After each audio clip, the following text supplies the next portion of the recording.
Hello US, welcome to my channel. So ఈ supreme court గురించి మన సాక్షి పేపర్లో వచ్చిన దాని గురించి ఒకసారి ఎక్స్ప్లెయిన్ చేస్తున్నా. వచ్చే ఎగ్జామ్స్లో ఇంపార్టెంట్ ఇది. సో సర్వోన్నత న్యాయస్థానం ఏర్పాటై జనవరి 28 నాటికి 75 ఏళ్ళు పూర్తి చేసుకున్నది. సో సుప్రీంకోర్టు ఏ సంవత్సరం ఏర్పడింది? 1950 జనవరి 28న 8 మంది జడ్జీలతో ఏర్పాటైంది. సో ప్రస్తుతం ప్రధాన సుప్రీంకోర్టు ప్రధాన న్యాయమూర్తితో కలిపి 34కు పెరిగిన న్యాయమూర్తుల సంఖ్య. సో తెలుగువారు, ప్రధాన న్యాయమూర్తి పీఠమెక్కిన తెలుగువారిగా గుర్తింపు పొందిన justice Koka Subbarao, justice N V Ramana. Next, సుప్రీంకోర్టులో తొలిసారి తొలి ప్రధాన న్యాయమూర్తి జస్టిస్ హరిలాల్ జే కాన్యా. సంవత్సరం 1947 ఆగస్టు 14 నుండి 1951 నవంబర్ 5. తొలి మహిళా న్యాయమూర్తి జస్టిస్ ఫాతిమా బీబీ 1989. తొలి దళిత న్యాయమూర్తి జస్టిస్ కేజీ బాలకృష్ణన్ 2000 సంవత్సరం. తొలి దళిత ప్రధాన న్యాయమూర్తి justice K G Balakrishnan 2007. So bar association నుంచి తొలిసారి సుప్రీంకోర్టు న్యాయమూర్తిగా పదోన్నతి పొందిన వ్యక్తి justice S M Sikri 1971. Bar association నుంచి న్యాయమూర్తిగా పదోన్నతి పొందిన వ్యక్తి జస్టిస్ యుయు లలిత 2022 ఆగస్టు 27. ప్రస్తుతం సుప్రీంకోర్టులో తెలుగు న్యాయమూర్తులు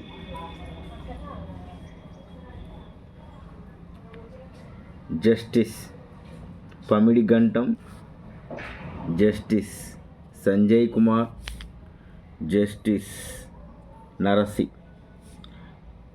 వెంకట నారాయణ భట్టి. సో వీళ్ళ గురించి ఇన్ఫర్మేషన్ ఒకసారి చూసుకోండి. సో ఈయన హైదరాబాద్ చెందిన వ్యక్తి. 1988లో న్యాయ విద్య పూర్తి చేసి న్యాయవాదిగా ఉన్నాడు. సో ఈయన గురించి ఇన్ఫర్మేషన్. సో నెక్స్ట్, వీళ్ళ గురించి ఇన్ఫర్మేషన్ చదువుకోండి. నెక్స్ట్ ఇతని గురించి ఇన్ఫర్మేషన్. సో తెలుగు రాష్ట్రాలకు సంబంధించిన కీలక తీర్పుల్లో కొన్ని.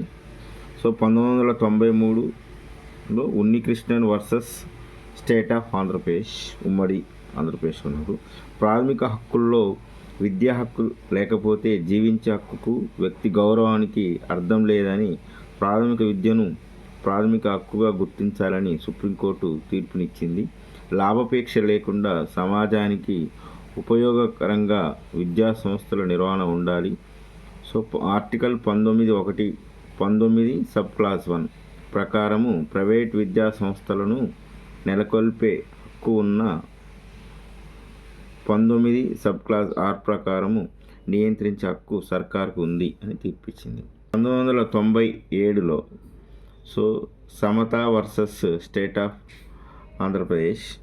దేశంలో షెడ్యూల్ ప్రాంతంలో నివసించే గిరిజన ఆదివాసుల జీవనోపాధి హక్కులను రక్షిస్తూనే స్థిరమైన అభివృద్ధికి అనుకూలంగా తీర్పు వెలువరించింది. అటవీ భూములకు భంగం కలగకుండా, పర్యావరణం దెబ్బ తినకుండా గిరిజనులు వ్యక్తిగతంగా లేదా సంఘంగా షెడ్యూల్డ్ ప్రాంతాల్లో ఖనిజాలు వెలికి తీయవచ్చని పేర్కొంది. గిరిజనేతరులకు హక్కు ఉండదని స్పష్టం చేసింది.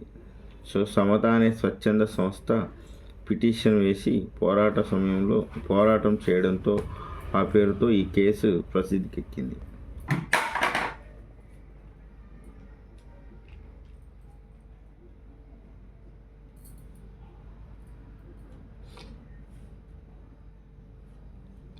సో దేశవ్యాప్తంగా సంచలన తీర్పులు స్పీడ్గా చదువుతాను, ఒకసారి చూడండి.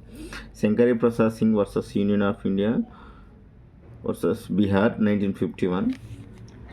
Next, state of Bengal versus Bela Banerjee 1953, Bela Banerjee case. Golaknath versus state of Punjab 1967. So Kesavananda Bharati versus state of Kerala 1973. So మనకు వీటికి సంబంధించిన ఇన్ఫర్మేషన్ తెలుసు. Kesavananda Bharati state of Kerala 1973. So Maneka Gandhi versus union of India 1976. Next Minerva Mills versus union of India 1980. Next Mohammad Ahmed Khan versus Shah Bano Begum 1985 case. Next Indira Sawhney versus union of India case 1992. ఒకసారి చూసుకోండి. So very important. S R Bommai versus union of India 1994. So ఈ case సంబంధించిన information. Next Lily Thomas versus union of India 2013. ఒకసారి case చూసుకోండి. ఈ case ఒకసారి petition 2 ఏళ్ళు అంతకంటే ఎక్కువ కఠిన కారాగార శిక్ష పడిన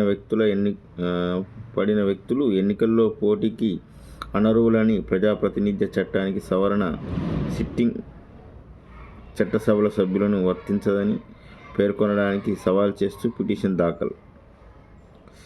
సో ఈ బెంచ్లో ఉన్న వ్యక్తులు తీర్పు ఏందేమో సిట్టింగ్ చట్టసభల సభ్యులకు ఇస్తున్న మినహాయింపు చెల్లదు అని తీర్పు వచ్చింది అనమాట. ఇది వెరీ ఇంపార్టెంట్. సో ఒకసారి చూసుకోండి మీరు. So thank you. నా ఛానల్ సబ్స్క్రైబ్ చేసుకోగలరు, లైక్ చేయండి.